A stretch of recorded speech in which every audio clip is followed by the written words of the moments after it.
কি স্লোগান দাও? গাঁজা খায় মিথ্যা কয়, নেশা খায় মিথ্যা কয়, পীর সাহেব চরমনাই। শোনো, নেশা খায় মিথ্যা কয়, পীর সাহেব চরমনাই। এক জালেম আলেমদের বিরুদ্ধে কথা বলার কারণে আল্লাহ পাক গজবের মধ্যে এমন ভাবে নিমজ্জিত করেছেন, আন্ডাও নাই বাচ্চাও নাই, সব ভাগছে। আজকে তোদের উপরে গজবের অপেক্ষায় আছে। লিখে রাখেন সাংবাদিকরা, লিখে রাখেন, গজবের অপেক্ষায় আছে। মনে যা চায় তাই করবা। তুমি ভেবেছো যে 90 দশক, এটা 80 দশক 70 দশকের মানুষ, এটা ভেবেছো সেই 71, 69, 70, 81, 77। ভেবো না এটা 81 এবং 77, এটা 2025। আজকে যুবকরা সচেতন হয়েছে, আজকে সমস্ত মানুষের কাছে মিডিয়া, কে কোন জায়গায় কি করতেছে সবাই দেখতেছে, বলে না? কেউ কিছু বলতেছে না। ওই তোমার গুন্ডামির কারণে, অস্ত্রের কারণে, চাঁদাবাজির কারণে, তোমার জুলুমের কারণে। কিন্তু যখন বুদের মধ্যে ঢুকবে, কেউ থাকবে না, তখন দেখবো অবস্থাটা কি হয়। অপেক্ষা করো। ভেবেছো ক্ষমতায় চলে গেছো বিএনপি, দিল্লি বহু দূর আস্ত, সেই স্বপ্ন বাদ দাও। আমি চ্যালেঞ্জ দিয়া বললাম, লিখে রাখেন, বাংলাদেশের মানুষ চাঁদাবাজ, গুন্ডা, বদমাশ, ধর্ষক থেকে ভোট দিবে না, দিতে পারে না। কোন জ্ঞানবান মানুষ, কোন জ্ঞানী, যাদের বিবেক আছে, বুদ্ধি আছে, চক্ষু আছে, তারা কোন অবস্থাতেই নিজেকে ধ্বংসের বুকে ফেলে দিতে পারে না। এই জনগণ, ভোটাররা এখনো ক্ষমতায় যায় নাই, ক্ষমতায় যাওয়ার ভয় আছে, আশঙ্কা আছে। তাতেও যদি বিএনপির অবস্থা এই হয়, তাই ক্ষমতায় গেলে কি হবে বুঝেন না? এখনো ভয় আছে যে চাঁদাবাজি করি, খুন করি, লুট করি, ধর্ষণ করি, অত্যাচার করি, অবিচার করি, তাহলে মানুষ ভোট দিবে না, ভয় আছে।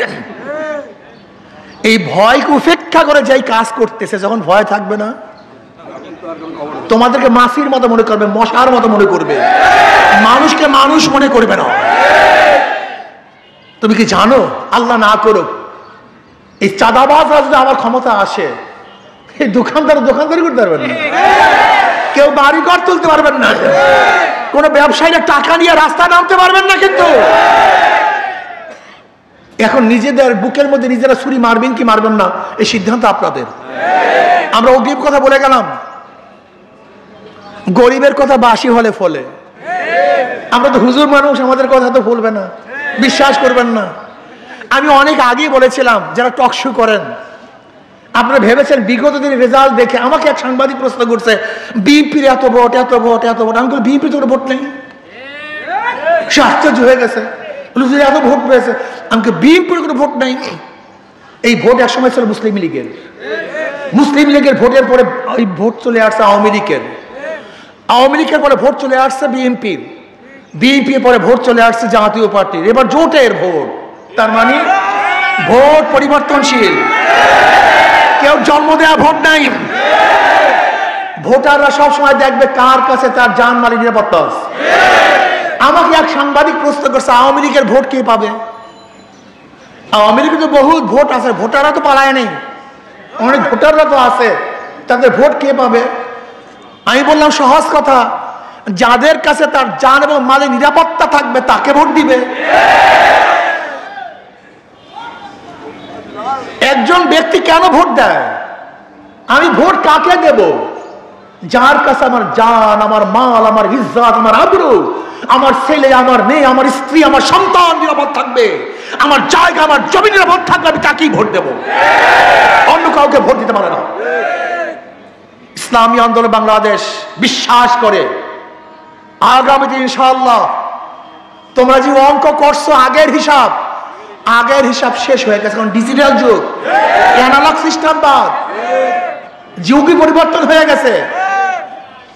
তুমি কি জানো, আওয়ামী লীগ 17 বা 16 বছর যে জুলুম অত্যাচার করছে, এই জুলুম অত্যাচারের ভিতর থেকে কিছু মানুষ এমন ভাবে তৈরি হয়েছে যারা জুলুম অত্যাচারকে তোয়াক্কা না করে জুলুম অত্যাচারকে গোটা দুনিয়ার থেকে মিটাবার জন্য তার তৈয়ার হয়ে গেছে। কোন জুলুমকে তারা ভয় পায় না, অত্যাচারকে ভয় পায় না, প্রতিবাদ করা শিখছে।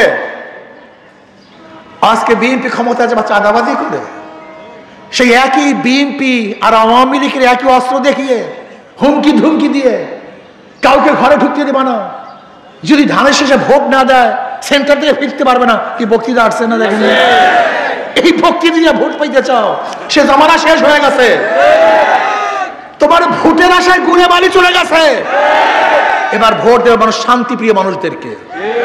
জালেম গুন্ডাতন্ত্র বাংলাদেশের বিদায় হয়ে গেছে। এই খুলনায় একসময় গুন্ডাতন্ত্র ছিল, যারা গুন্ডা ছিল বড় বড় তাদের হামকি দমকি ছিল, কি ছিল না এক সময়? এখন দেখেন গুন্ডাতন্ত্র আছে, এই গুন্ডাতন্ত্র আস্তে আস্তে বিদায় হয়ে যাবে, অস্ত্রতন্ত্র বিদায় হয়ে যাবে। এখন আর মানুষের অস্ত্রতন্ত্রকে ভয় করে না। এবার কাকে ভোট দিবে? যাদের মাধ্যমে শান্তি পাবে, মুক্তি পাবে, জানমালের নিরাপত্তা পাবে, দেশের টাকা চুরি হবে না, লুটপাট হবে না, অন্যায় হবে না, অবিচার হবে না, প্রত্যেকটা যুবক শান্তিতে বসবাস করতে পারবে, মাদকের সায়লাভ হবে না, দেশের টাকা বিদেশে পাচার হবে না, শতভাগ কাজ হবে যেখানে মানুষ আমাদের মা বোনদের ইজ্জত আবরু রক্ষা হবে। আমি বিশ্বাস করি তাদেরকে মানুষ ভোট দিবে। দেখেন ওদের সব জায়গায় ধোঁকাবাজি। যারা নৌকা নিয়ে নির্বাচন করে নৌকা চালাতে পারে না, যারা নাঙ্গল নিয়ে নির্বাচন করে নিজেরা নাঙ্গল বইতে পারে না, যারা ধানের শীষে নির্বাচন করে নিজেরা ধান কাটতে পারে না। সমস্ত মার্কাগুলি গরিবদের। নৌকা কারা চালায়, ধান কারা কাটে, নাঙ্গল কে বায়, অর্থাৎ সবই গরিবদের মার্কা। কিন্তু যারা নির্বাচন করে একজনও গরিব না। মার্কা নিছে গরিবদের, কিন্তু একজনও গরিব না। কিন্তু হাত পাখে এমন এক মার্কা, যে নির্বাচন করে সেও ঘুরাতে পারে, যারা সমর্থন করে তারাও চালাতে পারে। হাত পাখা চালাতে পারে পুরুষরা, হাত পাখা ঘুরাতে পারে মহিলারা। হাত পাখা দরকার মুসলমান, হিন্দু, বৌদ্ধ, খ্রিস্টানদের। হাত পাখা প্রয়োজন শিশুদের, বড়দের। হাত পাখা এমন একটা মার্কা, কারেন্ট ফেল করে, হাত পাখা ফেল করে না। হাত পাখা মুসলমানকেও শান্তি দেয়, হিন্দুদেরকেও শান্তি দেয়, বড় লোককেও শান্তি দেয়, গরিবদেরকেও শান্তি দেয়। কাউর মার্কা ঘুমের সময় বুকের উপরে থাকে না, কিন্তু হাত পাখা ঘুমের উপরে, ঘুমের সময় কলিজার উপরে থাকে। এটা সর্বজনীন মার্কা। আমি বিশ্বাস করি হাত পাখা যদি বিজয় হয়, এই পাবলিক বিজয় হবে। হাত পাখা বিজয় হয়, জনগণ বিজয় হবে। হাত পাখা বিজয় হলে দেশ বিজয় হবে। হাত পাখা বিজয় হলে গোটা বাংলাদেশের প্রত্যেকটা পাবলিক শান্তি পাবে ইনশাআল্লাহ। এই হাত পাখা শান্তির প্রতীক। সব মার্কা দেখা শেষ, হাত পাখার বাংলাদেশ। সব মার্কা দেখা শেষ। আমি সবাইকে বলবো, মহা সমাপ্ত কর্মবোধের অবকাশ কোথায় বিশ্রামের। জাগ্রত হতে হবে, জাগ্রত হতে হবে। ওরা মানুষ, আমরা মানুষ, গুন্ডারা মানুষ, আমরা মানুষ। গুন্ডাদের চক্ষু আছে, আমাদের চক্ষু আছে। গুন্ডাদের হাত আছে, আমাদের হাত আছে। ওদের পাও আছে, আমাদের পাও আছে। কোন গুন্ডা যদি গুন্ডামি করতে আসে, রুখে দেন, দাঁড়িয়ে যান। গুন্ডারা পালাতে বাধ্য হবে ইনশাআল্লাহ। গুন্ডাতন্ত্র বাংলাদেশ থেকে উৎখাত করবই করবে ইনশাআল্লাহ। আসুন ঐক্যবদ্ধভাবে আমরা ইনশাআল্লাহ কাজ করব। এখন থেকে দাওয়াতি কাজ করব, সবার মাঝে দাওয়াত নিয়ে যাব। শোনেন, আর একটা কথা না বললেই নয়, ইসলামী খুবই আমাদের মধ্যে আছে। এক গাঁজা করে একদিন প্রশ্ন করতেছে, হুজুর ইসলাম ক্ষমতায় আসলে আমার গাঁজার অবস্থাটা কি হবে? বেচারায় তো নেশাগ্রস্ত। আমি বললাম, বাবা তুমি মসজিদে গিয়ে কি গাঁজা সেবন করতে পারবা?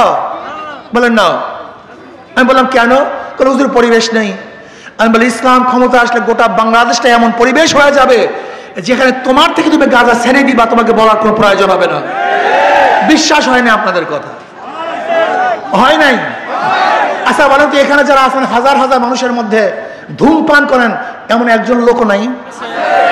তা ধূমপান করেন না কেন? কথা বলেন না কেন?